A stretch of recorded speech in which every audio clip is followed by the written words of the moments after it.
చాటపర్రు చిన్నోడు మళ్ళీ చాటపర్రు తన స్వగ్రామం చేరుకున్నారు. తన ఇంటిని చిన్ననాడు బుడిబుడి అడుగులు వేసినప్పటి నుంచి కూడా పెరిగి పెద్దయినటువంటి ఇంటిని మళ్ళీ పూర్తిగా అభివృద్ధి చేసి తన సుందరంగంగా తీర్చిదిద్దుకొని తన కుటుంబ సభ్యులతో ముచ్చటగా గృహప్రవేశం చేశారు. మరోసారి ప్రస్తుతం మళ్ళీ తరతరాలకి మిగిలిపోయే విధంగా కూడా ఈ ఇంటిని పునర్నిర్మాణం చేసినటువంటి మాగంటి మురళీమోహన్ ప్రస్తుతం తన ఇంటిని పూర్తిగా చూసుకునేందుకు ఇక్కడే ఉన్నారు. తన బిజీ షెడ్యూల్లో కూడా తన గ్రామానికి అలాగే తన ఇంటికి సమయాన్ని వెచ్చించి ఇక్కడికి వచ్చి తన స్నేహితులు తన పాత జ్ఞాపకాలు అన్నీ కూడా ఆయన నెమరు వేసుకుంటున్నారు. ప్రస్తుతం ఆయన ఇప్పుడు మనతో ఉన్నారు.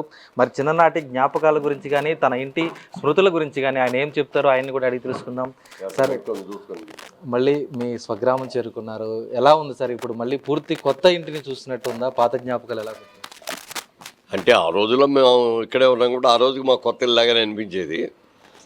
ఇది కరెక్ట్గా 100 సంవత్సరాలు పూర్తయిందండి. నిన్న కాక మొన్నటికి 100 సంవత్సరాలు పూర్తయింది. ఈ సందర్భంగా ఇక్కడికి వచ్చేటప్పటికంటే ఈ మధ్యలో ఇల్లు బాగా పాతపడిపోయింది. మీ అందరం కూడా ఇక్కడ లేవు. విజయవాడ కొన్నాళ్ళు, మెడ్రాస్లో కొన్నాళ్ళు, హైదరాబాద్లో కొన్నాళ్ళు ఇలా ఉండటం మూలంగా ఇక్కడ ఇల్లు కొన్ని రోజులేమో ఏదో బ్యాంక్కి ఇచ్చాం, కొన్ని రోజులు పోస్ట్ ఆఫీస్కి ఇచ్చాం, కొన్ని రోజులు గ్రామ పంచాయతీ ఆఫీస్కి ఇచ్చాం, అట్లా చేసాం. తర్వాత నుంచి ఖాళీగా ఉంటుంది. ఇంత మంచి బిల్డింగ్ని ఇట్లా ఖాళీగా ఉంచడం ఏమిటి అని ముఖ్యంగా ఇక్కడ జాటపల్లి నుంచే జాస్తి బాబ్జీ గారు అని ఆయన లేరు, ఇప్పుడు చనిపోయారు. ఆయనే గొడవ పెట్టేవాడు. ఊళ్ళోకి వచ్చే వాళ్ళందరూ కూడా ఇక్కడ నిలబడి ఫోటోలు తీయించుకొని వెళ్తున్నారు. మీరేంటి ఆ ఇల్లుని ఇట్లా వదిలేసి వెళ్ళిపోతే ఎట్లా, మీరు బాగు చేయించండి, బాగు చేయించి ఒక మంచి కొత్త ఇల్లులాగా తయారు చేయండి అని బాగా ప్రెషర్ ఇచ్చేవాడు. ఆ ప్రెషర్ తీసుకొని తయారు చేసాం ఇల్లు. దాదాపుగా 2.5 years పట్టింది. మూడు సంవత్సరాల దగ్గర దాదాపుగా పట్టింది. ఎందుకంటే కొత్త బిల్డింగ్ అంటే గవర్నమెంట్ ప్లాన్స్ అన్నీ ఆర్కిటెక్ట్స్ ప్లాన్స్ ఇచ్చేస్తారు, ప్లాన్స్ ప్రకారం కాంట్రాక్ట్ వస్తాడు, కట్టేస్తాడు. ఇది పాత బిల్డింగ్ని మళ్ళీ కొత్తగా ఎట్లా చేయాలి అనే దాని మీద చాలా ప్రతిదీ కూడా ఆలోచించి చేయడానికి చాలా టైం పట్టింది. ఖర్చు కూడా ఎక్కువైంది. కొత్తగా కట్టిన బిల్డింగ్ కంటే కూడా పాత బిల్డింగ్ ఇది చేయడానికి చాలా ఎక్కువ ఖర్చు అయింది. సరే, ఏదేమైనా పూర్తి చేసాం. ఈ పూర్తి చేసే అనుభవం మళ్ళీ కొత్త బంగిలాగా చేసాం. ఇంకో 100 ఏళ్ళు ఇది గ్యారెంటీగా ఉంటుందనే లెవెల్లో చేసాం. దీన్ని ఏం చేయాలి? ఇప్పుడు మేమెవరం ఇక్కడికి వచ్చి ఉంటాం అనేది జరిగే పని కదా ఇది. అందుకని గ్రామస్తులకి పనికి వచ్చేటట్టుగా ఒక మంచి పని కోసం దీన్ని ఉపయోగించాలి అనే దాని మీద రకరకాల ఆలోచనలు చేస్తున్నాం. అది ఏదైనది ఒక 15 రోజుల్లోనో నెల రోజుల్లోనో దాన్ని ఫైనలైజ్ చేసి అది స్టార్ట్ చేద్దామని. ఓ టైంలోనే కుట్టు మిషన్లు పెట్టేసి ఎంబ్రాయిడరీ మిషన్లు ఇవన్నీ పెట్టి హౌస్ వైఫ్స్కి ఖాళీగా ఉంటారు కదా పాపం పగలవతా, వాళ్ళకి ఏదైనా చేద్దామని ఒకటి అనుకున్నాం. అవి పెద్ద ఇవాళ రోజుల్లో ఎక్కడెక్కడ మిషన్లు వచ్చినా ఎవరు కుట్టించుకోవట్లేదు. తర్వాత ఇప్పుడు ఫైనల్గా ఏంటంటే ఇప్పుడు కంప్యూటర్ యుగం వచ్చేసింది కాబట్టి ఈ కంప్యూటర్స్ కనుక మనం పెట్టి ఇక్కడ కనుక ట్రైనింగ్ ఇస్తే స్టూడెంట్స్కి అందరూ కూడా ఇంజనీరింగ్ చదివే స్టూడెంట్ కూడా కంప్యూటర్ నాలెడ్జ్ ఉండట్లేదు సరిగా.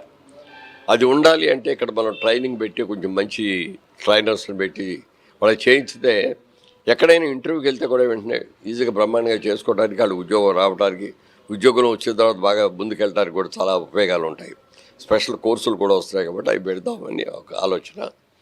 దాని గురించి ఒక నిర్ణయం తీసుకోవాలి తొందరలో. ఒక నెల 15 రోజుల్లో నిర్ణయం తీసుకొని అది కనుక మనకి స్టాఫ్ నేర్పడానికి వచ్చే స్టాఫ్ మంచి వాళ్ళు ఇక్కడ దొరుకుతారు అని అనుకుంటే అది చేసి ఇక్కడ ఫ్రీగా అందరికీ నేర్పిద్దామని. హైదరాబాద్ లాంటి మెట్రో సిటీల్లో కూడా జేవేరీ కన్స్ట్రక్షన్స్తో అత్యంత ఆధునికరమైనటువంటి భవనాలు నిర్మిస్తూ ఉంటారు. కానీ ఈ ఇంటికి, మీ స్వగ్రామాల్లో ఉన్నటువంటి సొంత ఇంటికి ఎటువంటి హంగులు దిద్దారనుకోవచ్చు? మళ్ళీ పాత పద్ధతిలోనే పునర్నిర్మాణం చేశారనుకోవాలా, లేదంటే ఎటువంటి హంగులు ఏమైనా దిద్దారు? అంటే మా తాతగారు వాళ్ళు 100 సంవత్సరాల క్రితం కట్టారు. మా తాతగారి నుంచి మా నాన్నగారికి వచ్చేది, మా నాన్నగారి నుంచి మా దగ్గరికి వచ్చేది.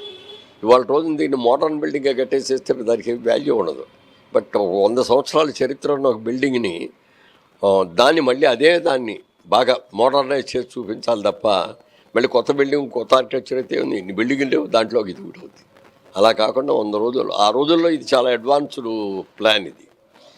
ఆ రోజుల్లో అప్పటికి సిమెంట్ లేదు, ఐరన్ లేదు, అన్నీ కూడా ఇంపోర్ట్ చేసి సున్నంతో చేసినవి. సున్నం ఇక్కడ తయారైన ఇటుకరాళ్ళతో కట్టిన బిల్డింగ్ ఇది. ఎక్కడ ఐరన్ రాడ్ అనేది కూడా లేదన్నమాట. అయినా ఇన్నేళ్ళు ఉంది, 100 years. ఆ రోజుల్లో వాల్స్ 18 అంగుళాల గోడలు వెడల్పు, ఆ గోడల మీద చేసి మెడ్రాస్ తార్సురాయని ఇట్లా బీమ్స్ అవన్నీ కూడా వేసి ఆ బీమ్స్ మీద స్లాబ్స్ వేస్తారన్నమాట. అట్లా చేసిన బిల్డింగ్ ఇది. ఇంతకాలం ఏమీ ఇది అవ్వకుండా ఉంది. చిన్న చిన్న రిపేర్లు వచ్చినాయి. అందుకని అవన్నీ కూడా మార్చి మళ్ళీ కొత్త బిల్డింగ్ ఇలాగ చేసాం. ఇవన్నీ చేయడానికి మాకు దాదాపుగా 2.5 years పైన పట్టింది. అంటే మాగంటి మాధవరావు గారు స్వాతంత్ర సమరయోధులు, ఆయన తనయులు మాగంటి రాజబాబు గారు ఈరోజు మురళీమోహన్గా సినిమా ఇండస్ట్రీలో చేరిన తర్వాత మారిపోయారు. కానీ ఇక్కడ మాగంటి రాజబాబుగా ఉన్నప్పుడు అక్కడ ఉన్నటువంటి పరిస్థితులు ఇప్పటికీ మీకు ఏమేమి జ్ఞాపకాలు గుర్తొచ్చాయి ఈ గ్రామానికి వచ్చింది? చిన్నప్పటి నుంచి ఇక్కడే పుట్టాం, ఇక్కడే పెరిగాం, ఇక్కడే చదువుకున్నాం. మామూలు బోర్డు స్కూల్ దగ్గర నుంచి, మిడిల్ స్కూల్ దగ్గర నుంచి, హై స్కూల్ దగ్గర నుంచి అన్నీ ఇక్కడే చదువుకున్నాం. కాలేజ్ స్టడీకి వచ్చినప్పటికీ ఏలూరులో చదువుకున్నాం.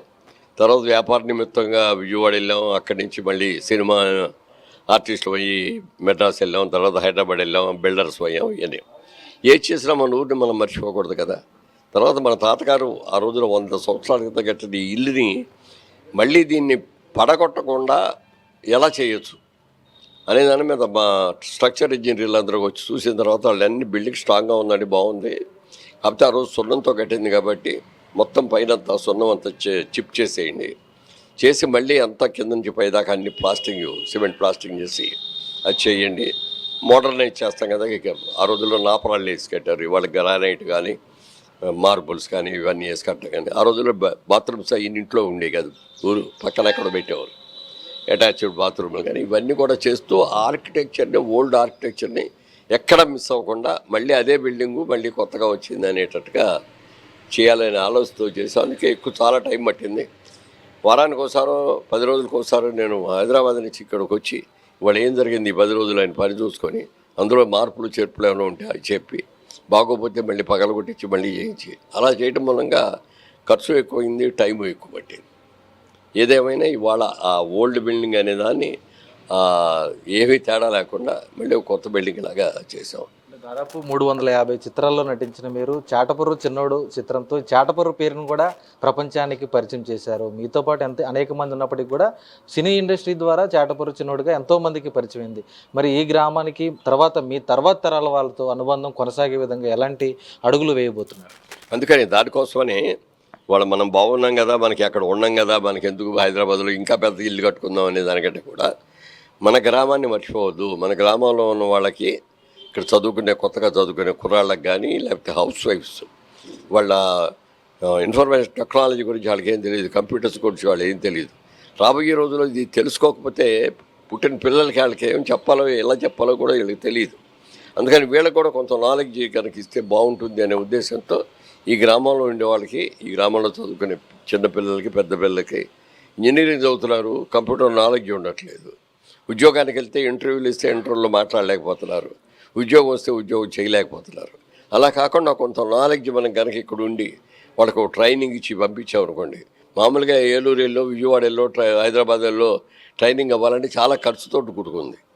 అందరూ వెళ్ళారు. డబ్బులు ఉన్న వాళ్ళు వెళ్తారు, డబ్బులు లేని వాళ్ళు వెళ్ళారు. అందుకని వాళ్ళందరూ కూడా దృష్టిలో పెట్టుకొని ఇక్కడ 10 మందికి ఉపయోగపడే బిల్డింగ్గా దీన్ని మార్చాలి. ఎవరో వచ్చి ఇక్కడ ఉండటం అనేది జరిగే పని కాదు. కాకపోతే మా నాన్నగారి, పెదనాన్నగారి పిల్లలు వాళ్ళు ఉన్నారు. ఇవాళ వాళ్ళ ఆధ్వర్యంతో, వాళ్ళ సలహాతో వాళ్ళే దగ్గరుండి చేయించారు. ఇవన్నీ కూడా డబ్బులు అయితే ఫైనాన్స్ ఏం చేసినప్పటికీ ఇక్కడ ఉండి చేసిన వాళ్ళు కూడా ఇప్పుడు పరిచయం చేస్తారు మీకు.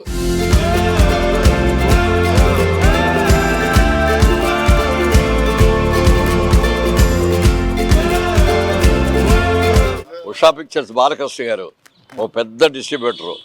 మేమంటే బతుకు తెరువు వేసుకొని విజయవాడో, మెడ్రాసో, విజయవాడ వెళ్ళాం. ఈయన మాత్రం ఉన్న ఊర్లో, ఏలూరులోనే ఉండి తన వ్యాపారాలన్నీ బాగా చేసి ఇక్కడే చేపల చెరువులు పెట్టినా, ఫిలిం డిస్ట్రిబ్యూటర్గా ఉండి సినిమాలు రిలీజ్ చేసినా, ఏ వ్యాపారం చేసినా కూడా ఏలూరులోనే ఉండి ఉన్న ఊరిని వదలకూడదు. ఉన్న రోజులు కూడా వాళ్ళ ఊరు కొవ్వల నుంచే వచ్చి వెళ్తూ ఉంటారు ఆయన. అలా చేస్తూ మేమందరం కూడా ఆయన చూసి చాలా నేర్చుకున్నాం, ఇంకా నేర్చుకోవాలని కూడా అనుకుంటున్నాం. వారి భావం మీరు చెప్పండి సార్. అంటే మురళీమోహన్ గారి ఇంటిని మళ్ళీ పూర్తిగా ఈరోజు ఎంతో అందంగా చూడగలుగుతున్నాం. ఎలా ఉంది సార్ మీకు? ఇవాళ చాలామంది ఏంటంటే ఉన్న ఊరు కన్న తల్లిని మర్చిపోతారు. అటువంటిది మా మురళీమోహన్ గారు, మరి యువకులనే నేను చెప్తా, ఇప్పుడు సరదాగా మాట్లాడుకునే భాష. అటువంటి మురళీమోహన్ గారితో దాదాపు నాకు 50 ఏళ్ళ అనుబంధం ఉంది. తీసిన సినిమాలు అన్నిటికీ, ఎన్ని సినిమాలు అయితే ఆయన ప్రొడ్యూస్ చేశారో అన్ని సినిమాలు నా ఉషా పిక్చర్స్ ద్వారానే రిలీజ్ చేసాం. అటువంటి స్నేహితులు, మా శ్రేయోభిలాషి, మా సంస్థ అభివృద్ధికి కారకులు. వేవేరి సంస్థ ద్వారా 25 చిత్రాలు కూడా ఆయన నిర్మించారు. అందులో మీకు ఎంతో నచ్చిన సినిమా ఇది? అన్ని సినిమాలు కూడా చాలా, ఒకటి సినిమా అని కాదు, వారలాభే కాడి నుంచి వారు తీసిన ఆఖరి సినిమా వరకు కూడా అన్ని సినిమాలు మంచి సినిమాలే. ఏ ఒక్కటి మాకు నష్టం రాలేదు, అన్ని మా డబ్బు వచ్చినాయి. అటువంటి మరి ప్రొడ్యూసర్స్ మాకున్నారు. దాంట్లో ముఖ్యంగా మా మురళీమోహన్ గారు ముఖ్య ఆప్తులు మాకు. ఆయన అంటే మాకు ఎప్పుడు అత్యంత గౌరవం. ఆయన దగ్గర నేర్చుకోవాల్సింది చాలా ఉంది. వారిని చూసి మేము చాలా అభివృద్ధి పదంలోకి వచ్చామని కూడా నేను చెప్తున్నా. ప్రతి ఒక్కరు కూడా ఆయన వీడియోస్ చూస్తున్నాం కాబట్టి ప్రతిదీ ఎన్ని వీడియోలు చూసినా ఇంకా చూడాలి అనిపిస్తూ ఉంటుంది. ఎందుకంటే ఇంకో కొత్త విషయం తెలుస్తుందేమో, ఇంకా ఏదైనా విషయం నేర్చుకోలేమో అని అనిపిస్తూ ఉంటుంది. ప్రతి వీడియో నేను అబ్జర్వ్ చేస్తాను. ఇవాళకి కూడా ఆయన మరి 86 అనుకుంటున్నా, 85 సంవత్సరాల వయసులో ఈ రకంగా ఉన్నారు అంటే ఎంత క్రమశిక్షణతో ఉంటే ఇలా ఉంటారు ఆయన. కాబట్టి మనందరం కూడా మనం సందేశం లాంటిది అనుకోండి, ఏమన్నా అనుకోండి, వారిని చూసి ప్రతి యువత కూడా నేర్చుకోవాల్సింది ఉంది. ప్రతి వాళ్ళు దూబరాగా ఖర్చు పెట్టుకుంటాం, అందరంతా అవ చేసుకుంటాం కాకుండా చక్కగా అందరికీ మెసేజ్ ఉన్నది తీసుకెళ్ళి 1 గజం కొనుక్కుండా, 10 గజాలు కొనుక్కుండా, 100 గజాలు కొనుక్కుండా తీసుకెళ్ళి మీరు సేవ్ చేసుకోండి. దానివల్ల మీకు భవిష్యత్తు ఎంతో ఉపయోగపడుతుంది, ఎంతో అనేటువంటిది ఈయన ప్రూవ్ చేశారు. ఆయన హైట్స్ చూశారు కదా, రియల్ ఎస్టేట్లో ఎలా ఉందో. ఆయన చూసి మేము నేర్చుకున్నాం. ఆయన చూసి మేము కూడా రియల్ ఎస్టేట్ రంగంలోకి వచ్చాం. మెడ్రాస్ కానీ ఇటువంటివన్నీ కూడా అన్ని చోట్ల మేము కూడా మొదటి అవి కూడా మేము సాగిస్తున్నాం.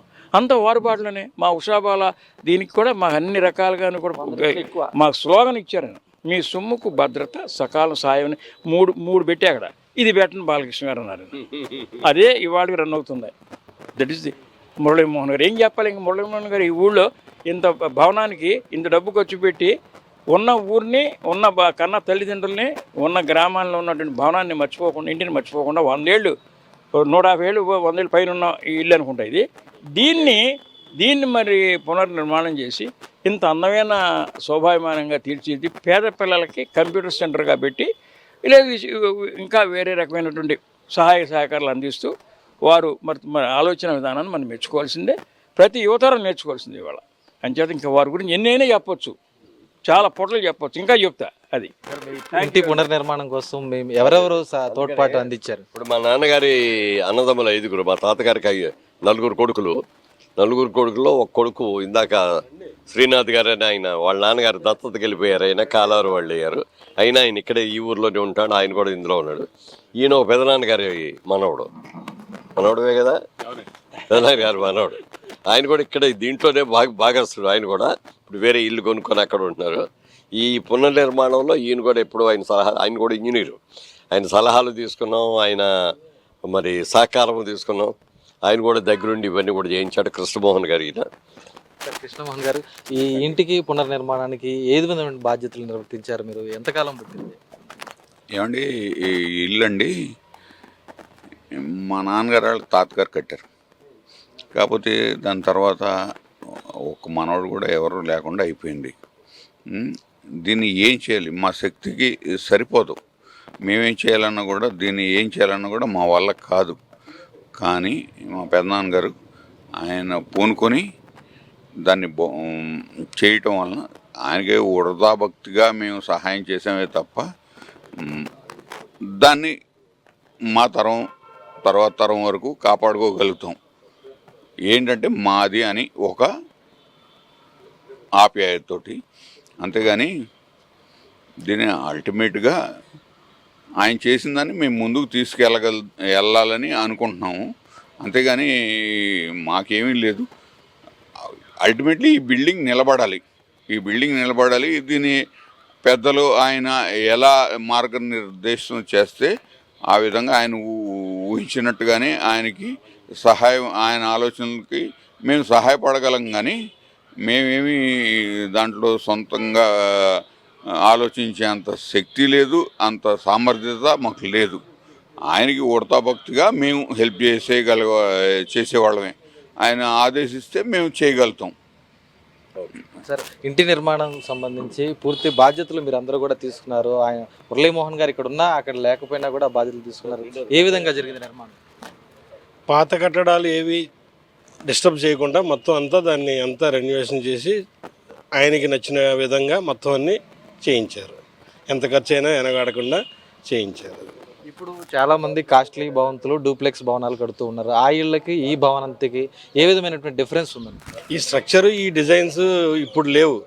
మొత్తం అన్ని 18 అంగుళాల గోడలు పాత సున్నంతో కట్టిన ఇవి ఇప్పుడు అంతా స్ట్రక్చరల్ అంతా మారిపోయినాయి.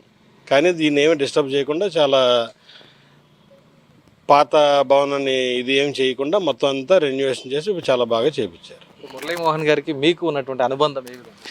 మా తాతగారికి ఆయన బాగా దోస్తు. ఎదురు బదురు ఇల్లు బాగా ఇదిగా ఉండేవారు. ఇంకా ఆ విధంగానే మేము కూడా ఆయన వచ్చినప్పుడల్లా ఇక్కడే ఉంటూ ఆయన చెప్పిన పనులన్నీ మేము చేసుకుంటూ అన్నీ చూసుకునేవాళ్ళం. మీరు కూడా ఈ గ్రామం ఈ ప్రాంతమే. ఇప్పుడు ఈరోజు మళ్ళీ మురళీమోహన్ గారు మరిన్ని సేవలు అందించేందుకు తన ఇంటిని పునరుద్ధరించారు. ఏ విధంగా ముందు మొదలెట్టడం చిన్న రిపేర్ మొదలెట్టామమ్మా. తర్వాత ఆయన చేసి ఏలూరు హైదరాబాద్ నుంచి ఇంజనీర్ తీసుకొచ్చాయి. అప్పటికప్పుడు తెల్లారిపాటికి తీసుకొచ్చి మళ్ళీ ఏం చేయాలి అనేది మొత్తం ఇంజనీరు సలహా ప్రకారం మొత్తం అన్ని పురమాయించారమ్మా. పద్దాక అసలు వారం 10 రోజులకు ఒకసారి వచ్చి ఆయన అన్ని సలహాలు ఇచ్చి మేస్త్రులకి మాకు అందరూ చెప్పి అన్నీ ఎలా చేయాలని చెప్తే నచ్చపోతే మళ్ళీ తీసి మళ్ళీ పడగొట్టి మళ్ళీ కడతాం. ఆయన నచ్చిన విధంగా చేసాం. 2 సంవత్సరాల పైన అయింది. అయినా సరే బాగా ఆయన నచ్చినట్టు వచ్చింది. ఇది ఆయన కొన్ని పెడతానన్నారు కంప్యూటర్ సెంటర్లో. దానికి కూడా లోపల అన్ని స్విచ్ బోర్డులు కానీ అన్ని రెడీ చేసి ఉంచాం. దాన్ని చేస్తారు మా త్వరలో. అలాగే ఇప్పుడు ఈయన కూడా చాలామంది చదివించారు, వేల మంది చదివించారు. వాళ్ళు కూడా ఇంకా చదివిస్తే ఇండియా డెవలప్ అవుద్ది, ఆంధ్ర డెవలప్ అవుద్దమ్మా. చాలామందికి ఆయన సొంత నిధులతో ఖర్చు పెట్టి చదివించారు. విదేశాలు వెళ్ళారు వాళ్ళంతా. వాళ్ళు కూడా చదివిస్తే ఇంకా 10 మంది చదువుకుంటారు, ఉపయోగపడుతుంది అదమ్మా. చూస్తాం కదా, అంటే మిత్రులు పాత మిత్రులు అందరూ కూడా వచ్చి మాగంటి మురళీమోహన్ని కలుస్తున్నారు, ఆయనతో తమ అనుభూతులను పంచుకుంటున్నారు. సార్ చెప్పండి సార్, మురళీ గారికి మోహన్ గారికి మీకు ఉన్నటువంటి అనుబంధం? మురళీమోహన్ గారికి మాకు ఏం అనుబంధం ఉంది, చిన్నప్పటి నుంచి మా ఫాదర్తో ఆయన ఏదో 2-3 నాటకాలు వేశారు. అప్పటి నుంచి కూడా మాకు ఆయన బాగా ఇది. కాకపోతే మా బాధ ఏంటంటే ఆయన బాగా కష్టపడి సంపాదించుకున్నారు. బాలకృష్ణ గారు ఆయన దగ్గర నుంచి ఉంటే మేము అర్హులు కాదు, అంత బాగా కష్టపడి సంపాదించుకున్నారు. కాకపోతే ఇప్పుడు ఏంటంటే కొద్ది డెవలప్ చేయమని అందరూ అసలు ఎవరికి అక్కర్లా. ఇదివరకు రోజులు కాదు, వాళ్ళ ఇంట్లో ప్రతి ఇంట్లో వాళ్ళు అమెరికాలో ఉన్నారు. మా 3 పిల్లలు కూడా అమెరికాయే. కాకపోతే ఏంటంటే ఆయన చేయదలుచుకుంటే అందరం వెనకాలండి, ఆయన వెనకాలండి చేద్దామని ఒక ఐడియా అంతే. ఖచ్చితంగా ఎంతోమంది ఎంతో ఎత్తుకు ఎదిగినా సరే గ్రామాలను మర్చిపోతూ ఉంటారు. కానీ మురళీమోహన్ గారు ఈ ఇంటిని ఇలాగే ఉంచుకున్నారు. ఎంతోమంది చూస్తుంటాం మన ప్రముఖులు తమ ఇల్లుని అమ్ముకొని విదేశాలకు వెళ్ళిపోయిన వారు కూడా ఉన్నారు. వారికి మురళీమోహన్ గారికి ఉన్నటువంటి వ్యత్యాసం ఈ విధంగా ఉంది కదా. ఆయనకి ద్వారా ఈ గ్రామానికి కానీ ఇక్కడ ఉన్నటువంటి వారికి మీరే మెసేజ్? ఏముంది, అందరూ ఆయన అడుగుజాడలో నడవాలని నా కోరిక అంతే. అందరూ ఆయన అడుగుజాడలో నడుస్తాము. ఇంకా బాగా ఊరిని డెవలప్ చేయమని ఆయన అడిగి అప్పుడే దాన్ని ఆలోచించి చెప్తున్నారు. అంతవరకు చూస్తున్నాం కదా, అందరి మురళీమోహన్ గారి మిత్రులు కానీ సన్నిహితులు కానీ వారి మనోగతం, ఆయన కూడా తన ఇంటిని కానీ తన అక్కడ పెంచుకునేటువంటి మొక్కల్ని కానీ ఆ చెట్లను కానీ ఎంతో ఆప్యాయతగా చూసుకుంటూ తన ఆ సెల్ ఫోన్లో కూడా బంధించుకొని ఫోటోలు తీసుకొని తన వారసులకు అందరికీ కూడా చూపించుకునేటువంటి ప్రయత్నం కూడా చేస్తున్నారు. అంటే వచ్చినటువంటి చిన్ననాడు చదువుకున్నప్పుడు కానీ ఇక్కడ సిఆర్ రెడ్డి కళాశాలలో విద్య అభ్యసించినప్పుడు కానీ తర్వాత ఇక్కడి నుంచి పారిశ్రామిక రంగంలోకి ఆ తర్వాత సినీ రంగంలోకి ఈ విధంగా అంచెలంచెలుగా ఎదిగినటువంటి మురళీమోహన్ గారు ఈరోజు మళ్ళీ తన గ్రామానికి వచ్చి 100 ఏళ్ల ఇంటిని పునర్నిర్మాణం చేయడం, ఆ ఇంటి నుంచి సేవా కార్యక్రమాలు పునరుద్ధరిస్తామంటూ కూడా ఆయన స్పష్టం చేయడంతో ప్రస్తుతం చాటపర్రు గ్రామస్తులందరూ కూడా హర్షం వ్యక్తం చేస్తున్న పరిస్థితి కనిపిస్తుంది.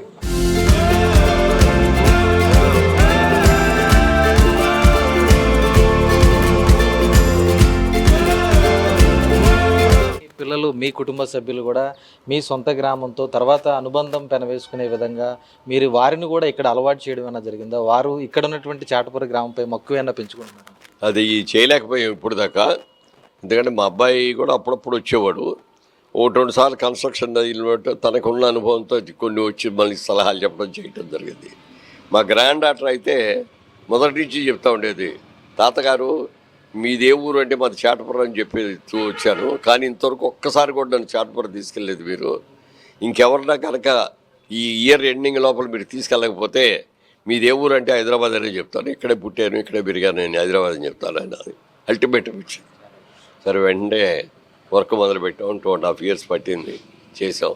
నిన్న వాళ్ళందరూ కూడా తీసుకొచ్చాం, అందరూ కూడా చూశారు. అందరినీ కలిసి వాళ్ళందరికీ భోజనాలు కొట్టించి వాళ్ళకు కూడా ఒక బాండేజ్, ఇది మన ఊరు, మనం ఇవాళ బాగున్నాం, వాళ్ళు కూడా బాగుండాలి, వాళ్ళకు కూడా హెల్ప్ చేయాలి అనే ఆలోచన వాళ్ళకు కూడా వచ్చింది. ఎందుకంటే మేము ఎంతకాలం పోతాం మాకు తెలియదు కదా, ఇప్పటికే 85 years వచ్చేసి, ఇంకో 10 ఏళ్ళు పోతాం, 10 ఏళ్ళు. మా ఫాదర్ 96 ఇయర్స్ వచ్చేవారు బతికారు, మదర్ 100 ఇయర్స్ వచ్చేవారు బతికారు. సో మరి రేపు ఏమిటి అనేది మనం తెలియదు కదా. నెక్స్ట్ నా తర్వాత మా జనరేషన్ వాళ్ళే చేయాలి, లేకపోతే మా పెదనాన్న గారి పిల్లలు వాళ్ళందరూ ఇక్కడే ఉన్నారు, వాళ్ళన్న బాధ్యత తీసుకొని చేయాలి. అందుకని దానికోసం ఖచ్చితంగా అంటే పల్లెలు పట్టుకొమ్మలని కూడా చెప్తూ ఉంటారు. ఖచ్చితంగా ఎంతోమంది దేశ విదేశాలకు వెళ్ళిపోయారు. వాళ్ళంటికి కూడా ఈరోజు మీరు తీసుకున్న నిర్ణయం చాలా ఆదర్శదాయకం. అటువంటి వారికి, ఇంకా మేల్కొనలేని వారికి మీరు ఎటువంటి మెసేజ్ వదలచ్చు?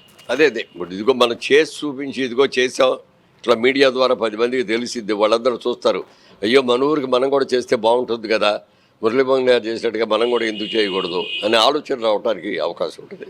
వచ్చి చేస్తారు వాళ్ళు. వాళ్ళ రోజున వాళ్ళు కూడా వాళ్ళు ఇక్కడ కూర్చొని చేయించుకునే అవకాశాలకు ఉండకపోవచ్చు, కానీ వాళ్ళ దగ్గర డబ్బులు ఉన్నాయి. కానీ ఈ ఇన్స్పిరేషన్ తీసుకొని వచ్చి ఇక్కడ చేయించితే చాలామంది వస్తారు. వస్తే గ్రామాలన్నిటికీ బాగుంటుంది.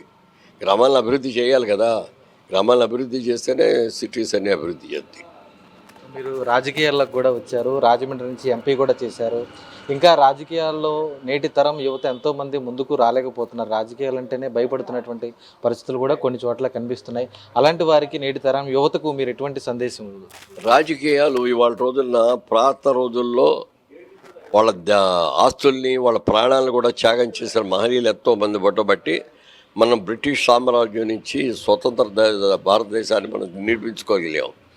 కానీ వాళ్ళు ఉన్న నాయకులకు చూస్తే చాలామంది, అందరూ నేను అన్న కానీ చాలామంది వాళ్ళ స్వార్థం కోసం ఆలోచిస్తున్నారు తప్ప మన ఊరికి మనం ఏం చేసాం, మన కాన్షియన్స్కి మనం ఏం చేసాం, మన రాష్ట్రానికి మనం ఏం చేసామని ఆలోచించేవాళ్ళు తగ్గిపోయారు. ఎవరికాళ్ళు స్వలాభం.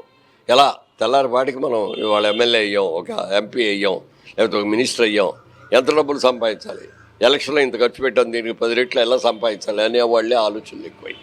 అది కరెక్ట్ కాదు. అది ఎవరు అందరూ ఇలాగే అని చేస్తే ఎట్లా వస్తుంది దేశం బయటికి? సాక్రిఫైస్ చేయాలి, అవకాశం ఉన్న వాళ్ళు సాక్రిఫైస్ చేయాలి.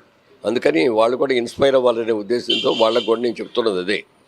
మీ ఖాళీ టైంలో మీరు చేయండి, వర్క్ చేయండి, పిల్లల భవిష్యత్తు చూడండి, మీరు అందరూ గట్టిగా పనిచేస్తే మీ ఊర్లన్నీ బాగుంటాయి అని చెప్తాను. Thank you sir. అది చూస్తున్నాం కదా, ఈరోజు పట్టణాలకు పల్లెలు పట్టుకొమ్మలు అనేటువంటి నినాదాన్ని నిదర్శనంగా కూడా చూపిస్తూ అందరికీ ఆదర్శవంతంగా నిలబడి ఈరోజు తన స్వగ్రామం చాటపరులో తన సొంత ఇంటిని మళ్ళీ పూర్తిగా 100 ఏళ్ల నాటి ఇంటిని కూడా ఈరోజు పునర్నిర్మాణం చేసి పూర్తిగా అభివృద్ధి చేసి మరొక 100 ఏళ్ల పాటు చిరస్థాయిగా మిగిలిపోయేలా తన తర్వాతి తరాల వారు కూడా తన గ్రామంతో అనుబంధాన్ని వేసుకునే విధంగా కూడా ఆయన ఈరోజు తీసుకున్నటువంటి నిర్ణయం ఎంతో ఆదర్శప్రాయం అని చెప్పుకోవచ్చు. అంతేకాదు దేశ విదేశాల్లో ఎంతోమంది గ్రామాలను వదిలి వెళ్ళిపోతున్నటువంటి యువత కానీ, లేదంటే అభివృద్ధి పై వెళ్తున్నటువంటి వారు కానీ తమ గ్రామాలు గుర్తించుకోవాలి, గ్రామాలను అభివృద్ధి చేయాలి. తాను మాత్రం ఖచ్చితంగా చాటపర్రు గ్రామ అభివృద్ధికి ఇక్కడ ఉన్నటువంటి వారి యువత మేల్కొలుపుకు కూడా తాను కృషి చేస్తానంటూ కూడా మాజీ ఎంపీ, సినీ నటులు, అలాగే రాజకీయ వ్యాపారవేత్త మాగంటి మురళీమోహన్ గారు స్పష్టం చేస్తున్న పరిస్థితి కనిపిస్తోంది.